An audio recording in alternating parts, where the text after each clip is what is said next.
Welcome to my 5th video. Today I will show you the exact location of Atlantis. All the present theories try to locate Atlantis on the little ball. Antarctica is Atlantis, it's in the Atlantic Ocean, or the latest theory, it is in Spain, and so on.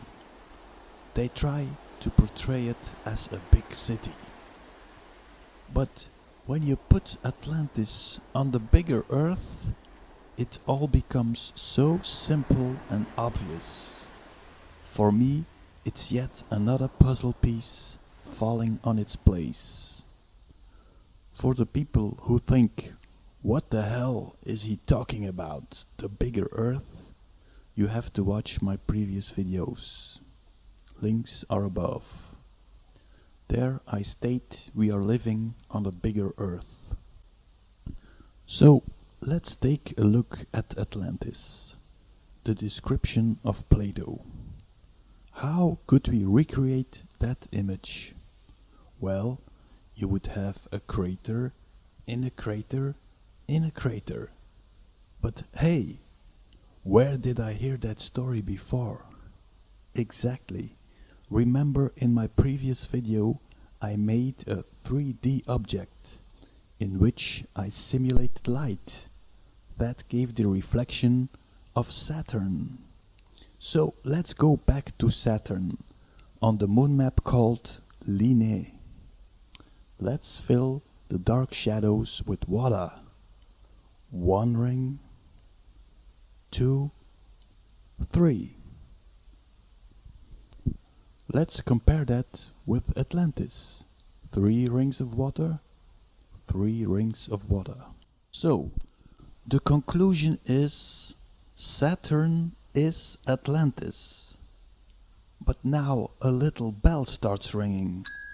I'm starting to realize why all the occult societies are obsessed with Saturn.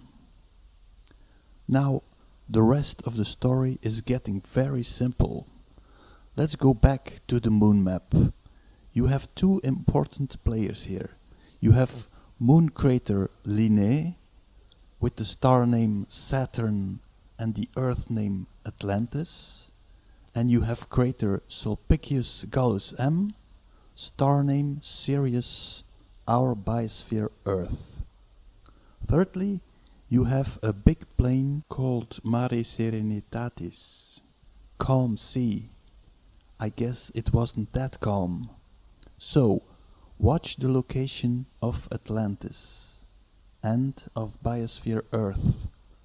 Atlantis is in the middle of the sea. Biosphere Earth is on the shores of a ridge. Now let's presume there is a tsunami on the bigger Earth, and the whole crater of Atlantis was flooded. That would have been an enormous disaster with earthquakes, and their whole biosphere would have been swallowed by the water. Part of the population could escape by boat and managed to save their family and some livestock. Was it Noah or Gilgamesh? 1 boat, several boats, we don't know, but part of the Atlanteans managed to escape. So Noah started sailing and managed to reach the shore. Here you see a simulation on the moon map. It must have been an enormous trip. I estimate it to be 2 million kilometers. Finally, land. Here you see an aerial view of their landing place, our crater. Finally, they landed their boat on Mount Ararat, a mountain near Krater Earth.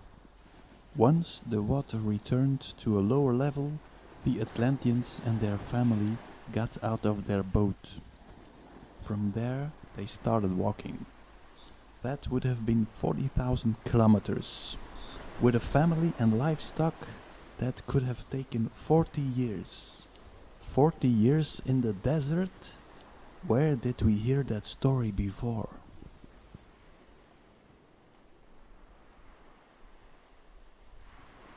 Look at the position of Krater Earth.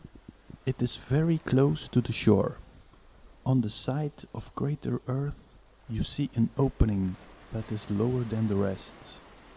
Once in a while, when water on the bigger planet is rising, water could leak into our crater. Maybe at a certain moment in time, a huge piece of ice slipped into the crater and caused an enormous destruction, the so-called ice meteorite. That meteorite was responsible for the rising of sea levels, and I think it sealed off the gateway to the bigger Earth. Earlier, people could enter our crater on foot. Now they need a boat.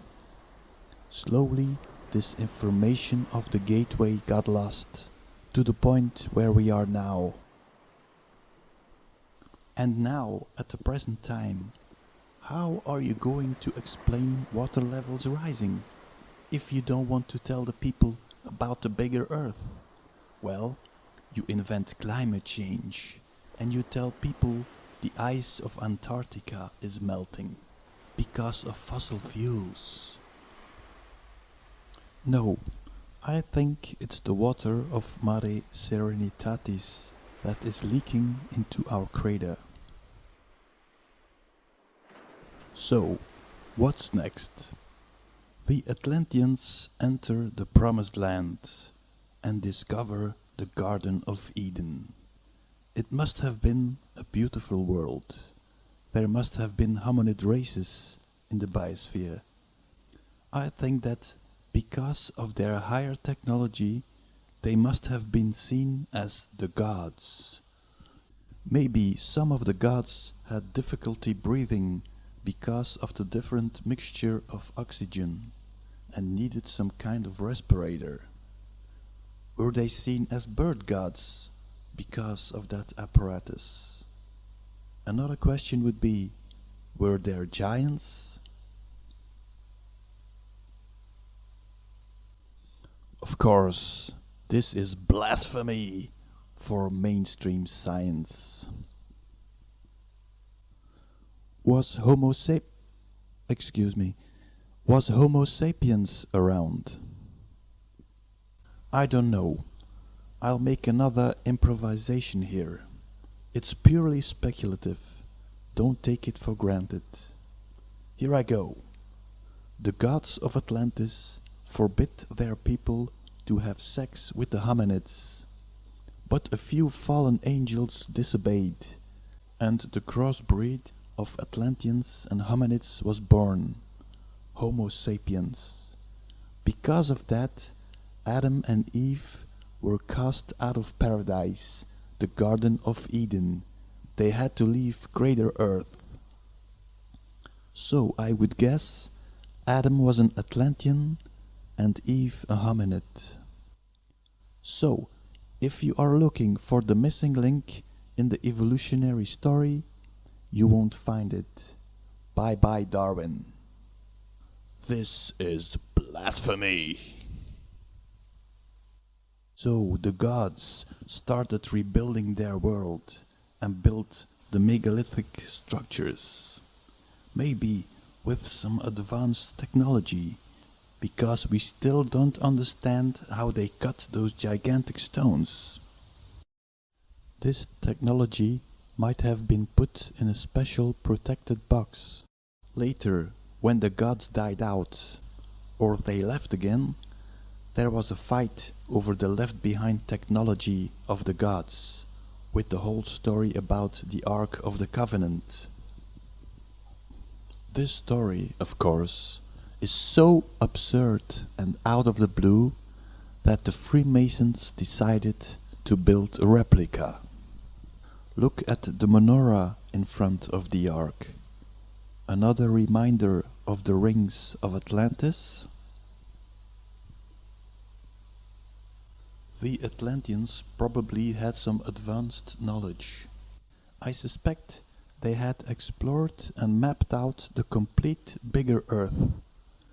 I deduce that from the several star maps that were built in our crater, like the Golan Heights, Stonehenge, the pyramids, and so many more. Now I will show you some knowledge hidden in the monuments. Okay, let's zoom in on Stonehenge, what is left of it. Okay, let's move to the right, and there you see in the soil, I don't know if anyone has seen this before, you can see clearly the sign of Orion. Move to the right, you see a bull's head, Taurus.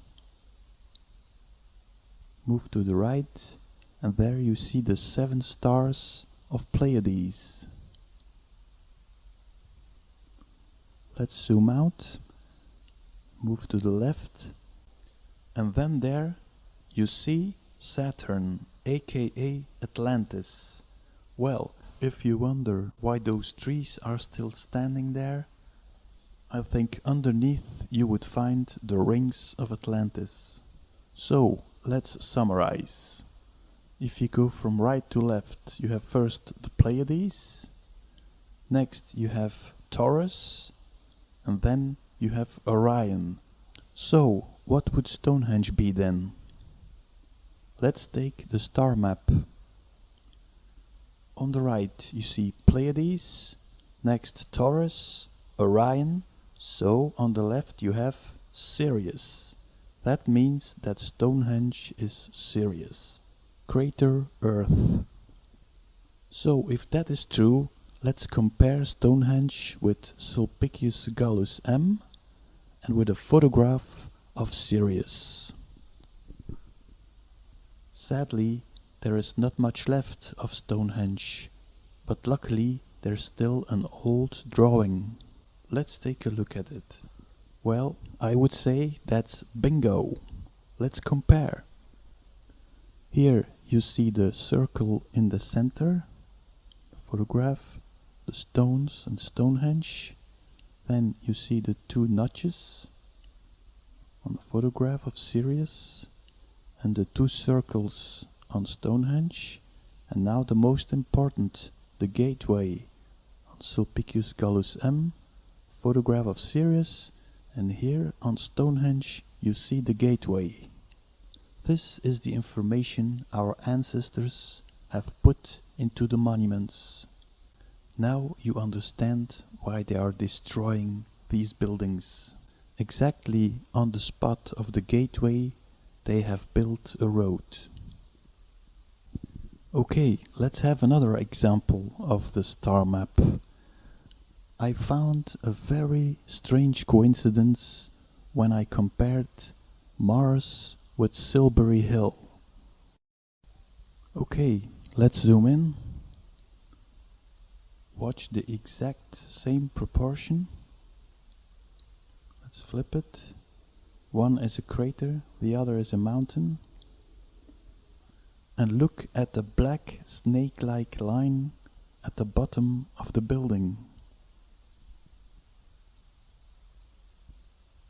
Well, that looks like the same to me.